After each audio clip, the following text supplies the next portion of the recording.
The scent of salt and damp earth often clung to the air in San Francisco, a constant reminder of the ocean that embraced the city.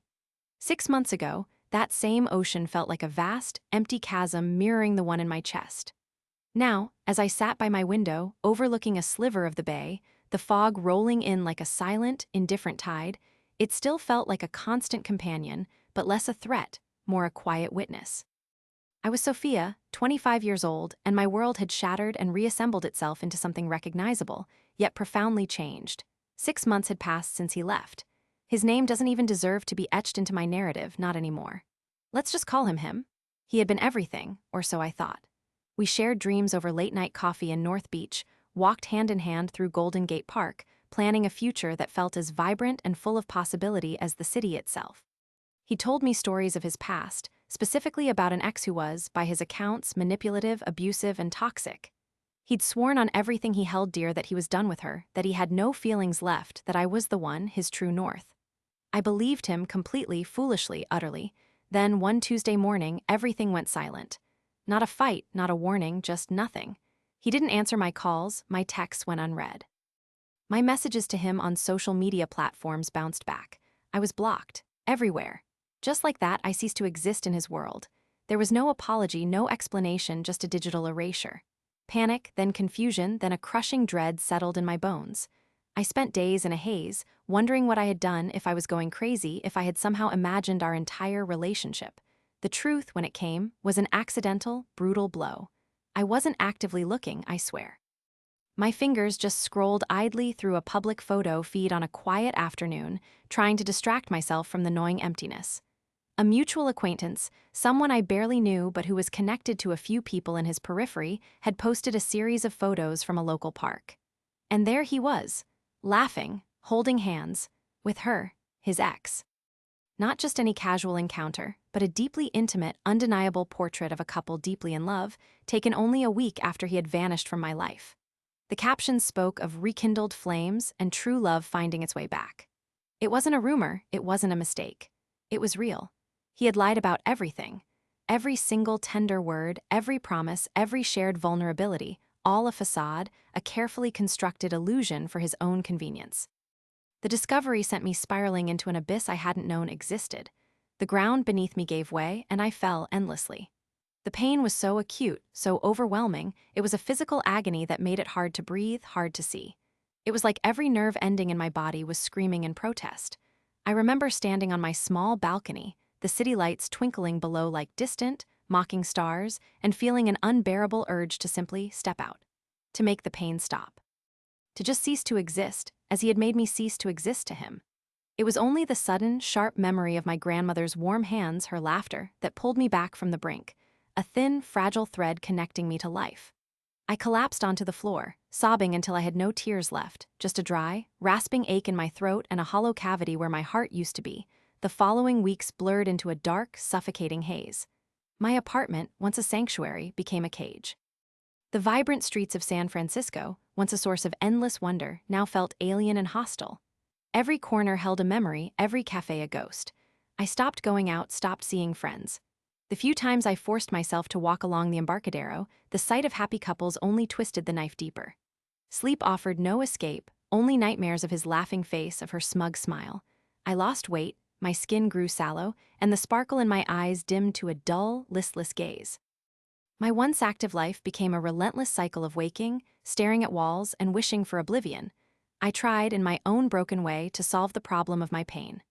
Therapy helped a little. My therapist, Dr. Evelyn, with her kind eyes and gentle voice, reminded me to breathe, to eat, to take small steps. I tried new hobbies, painting, then pottery, then hiking.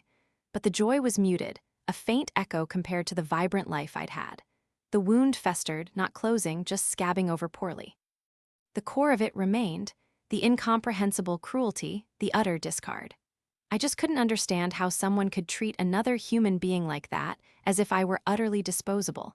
Amidst the darkness, a sliver of cold, hard resolve began to form. It wasn't about revenge in the sense of harassment or begging. I knew that wouldn't bring me peace. That would only validate his power over me. But a quiet, chilling thought took root. If he ever dared to re-enter my orbit, to try and bridge the chasm he had created, I would make him feel what he had made me feel. I would make him regret treating me like a piece of garbage, like I was already dead to him. If he thought I was disposable, then he deserved to face the consequences of that perception. I would tell him I died. It felt like the only way to truly communicate the magnitude of the pain he'd inflicted without actually engaging with him. It was a secret, twisted fantasy, kept locked away in the darkest corners of my mind, a backup plan for a hypothetical future I hoped would never come. Then, yesterday, the hypothetical became terrifyingly real. My phone buzzed on my nightstand, a jarring sound in the quiet evening. I ignored it, then ignored it again. The third buzz, persistent and insistent, finally caught my eye. It was an unknown number. My thumb hovered over the screen, my heart hammering in my chest with a sudden, inexplicable dread. I opened it, and there it was, a long apology text, from him, about how he had mistreated me, how he had made a terrible mistake, how he had been thinking of me constantly. My stomach dropped. I scrolled through my other apps, my fingers trembling. I was unblocked, everywhere. Instagram, WhatsApp, even his old email. The world felt like it tilted on its axis. 6 months of silent, aching grief of trying to rebuild, and he just waltzed back in, a digital ghost from the past, trying to absolve himself with a few lines of text. All the pain, all the betrayal, surged back with the force of a tidal wave. My carefully constructed walls threatened to crumble. But beneath the shock, a cold clarity settled. This was it. The moment I had mentally rehearsed, the dark fantasy I had nurtured in my lowest points. My hands were shaking so violently I almost dropped my phone. I closed my eyes, took a deep, shuddering breath, and made the decision. I couldn't respond as Sophia. That would give him too much. That would open a door I had slammed shut. I needed to be someone else. Someone detached, someone grieving. My younger sister, Emily, was a distant memory to him.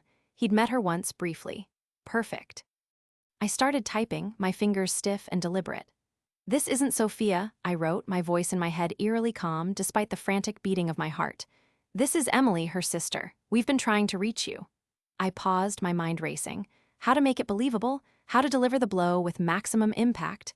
"Sophia passed away," I typed, the words feeling heavy, alien, yet incredibly potent. 6 weeks ago. I added the detail of a time lapse, just enough to make it seem like they'd given him time to grieve or had tried other avenues first. "She left a note with your name on it." His response was immediate, a flurry of texts. "What? No, that's not possible. What happened? Emily, please, this isn't funny. Tell me this isn't true." The digital shock was palpable, even through the screen. His carefully crafted apology had just detonated in his face. It was a dark, twisted sense of satisfaction, a burning ember of triumph in the ruins of my heart. I continued, maintaining the persona of a grief-stricken sister. It was sudden. She had been struggling for a while. The doctors called it a broken heart, complicated by, well, everything. She didn't specify, but the note, it mentioned you. My fingers flew across the keyboard, weaving a believable narrative of tragic demise, tinged with a subtle, accusatory undertone. She listed a few things she wanted you to have. "Sentimental items," she said. "Oh my God," he texted back. I can't believe this. I'm so sorry. I never meant, what did she want me to have? I need to know." "I can mail them to you if you want," I offered, pushing through the nausea that churned in my stomach. This was the final step, the physical manifestation of my lie. "It might bring you some closure." It's what she wanted. He hesitated for a long moment, making me wonder if he was seeing through it, if the facade was cracking. My breath hitched in my throat. But then, a new message. "Yes, please, I need them. My address is his old address, which I still remembered." He then sent a stream of other messages, a desperate plea for details, for understanding, for a way to undo what he'd done. I kept my responses brief, somber, playing the role of the distraught sister who had little energy left for explanation. I left him with the finality of the news, the promise of the package, and a gaping hole of unanswered questions. The night after I sent those texts, sleep was a stranger. I lay in bed, staring at the ceiling, the city's muted hum a backdrop to the turmoil in my mind. The victory, if it could even be called that, felt hollow, tainted. I had wanted him to feel pain, and he did. But at what cost? Had I just deepened the chasm in my own soul? The idea of physically sending him a package, making this elaborate lie tangible, filled me with a strange mixture of dread and grim determination. There was no turning back now. The next morning, the air was crisp, the sky a clear, pale blue, a stark contrast to my internal landscape.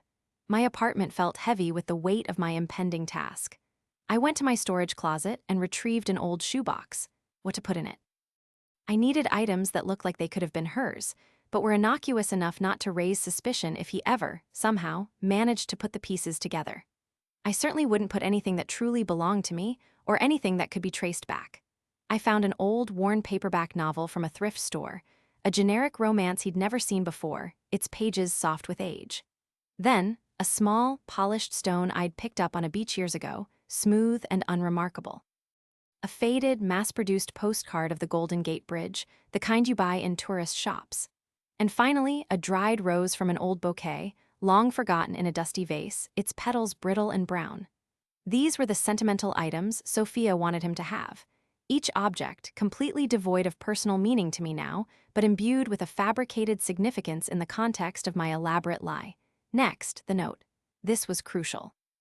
It had to be brief, vague, and most importantly, it had to sound like a goodbye from someone in immense pain without being overly dramatic or self-pitying. I chose a sheet of plain, unlined paper and a pen I rarely use, trying to disguise my handwriting. "My dearest," his name, I began, my hand surprisingly steady.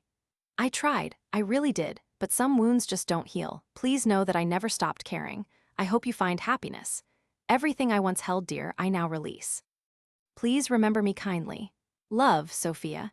It was a perfect blend of ambiguity and profound sadness.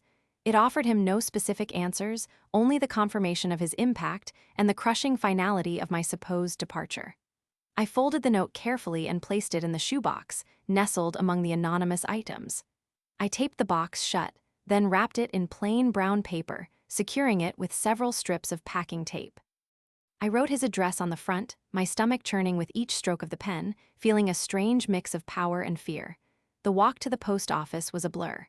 The usual morning rush of commuters, the clang of the cable cars, the smell of roasted coffee, it all washed over me, a sensory overload that somehow intensified my focus. My heart thrummed a steady, anxious rhythm against my ribs. Each step felt deliberate, a march towards an irreversible action. I entered the bustling post office, a nondescript building that now felt like the antechamber to a dark ritual. The line was long, giving me more time to think, to doubt, to solidify my resolve. When it was finally my turn, I placed the package on the counter. "Standard shipping, please," I said, my voice sounding normal, almost detached. The postal worker, a kind-faced woman with tired eyes, affixed the postage. I paid, my hand trembling slightly as I took the receipt. Then, with a quiet finality, I pushed the package through the slot. The dull thud as it landed in the bin on the other side echoed in the cavernous room and in the sudden silence of my own mind. It was done. The lie was mailed. As I stepped back out into the bright San Francisco morning, a strange wave of emotions washed over me. There was no immediate surge of triumph, no exhilarating rush of revenge. Instead, there was a profound emptiness, a quiet exhaustion. The adrenaline that had propelled me through the last 24 hours slowly dissipated, leaving behind a heavy, almost mournful stillness. I had wanted him to feel like garbage, to understand the depth of the pain he'd inflicted, and I had succeeded. He would now carry the weight of believing he was responsible for my death. He would live with that regret, that sorrow, that unanswered guilt. He would never again treat someone as disposable without recalling the ghost of Sophia. He would never find out. I was sure of it. We had 0 mutual friends. I had never been one for social media, and I had already scrubbed my online presence of anything connecting me to him months ago. San Francisco, for all its vibrant intimacy, was also a sprawling metropolis, a city of millions where anonymity was easily found. Our paths would never cross again. I was convinced. But as I walked home, the city no longer a blur but a sharp, vivid tableau, I couldn't shake the unsettling feeling that lingered. The silence was deafening. The revenge, while executed perfectly, felt like a heavy stone in my gut. I had wanted him to feel like shit, and I hoped he did. But had it taught him a lesson, or had it merely reshaped me? I had become someone capable of this elaborate, chilling deception. I had become the architect of my own dark justice, crafting a lie so profound it would haunt another person for years. The true cost of this act was not on him, I realized, but on me. I had finally closed the chapter on him, yes, but I had done so by writing a final, brutal, and utterly false ending. The satisfaction I had craved was muted, replaced by a complex mix of relief, guilt, and a strange, cold loneliness. He might grieve a ghost, but I would live with the knowledge of my own creation. The sun might be shining, and the fog might be lifting from the bay, But in my soul, a new, permanent shadow had taken root, the quiet, heavy price of making my imagined death a reality. I had thrown him away, just as he had thrown me away, but in doing so, I had also created a part of myself I hadn't known existed. And now, I had to live with her.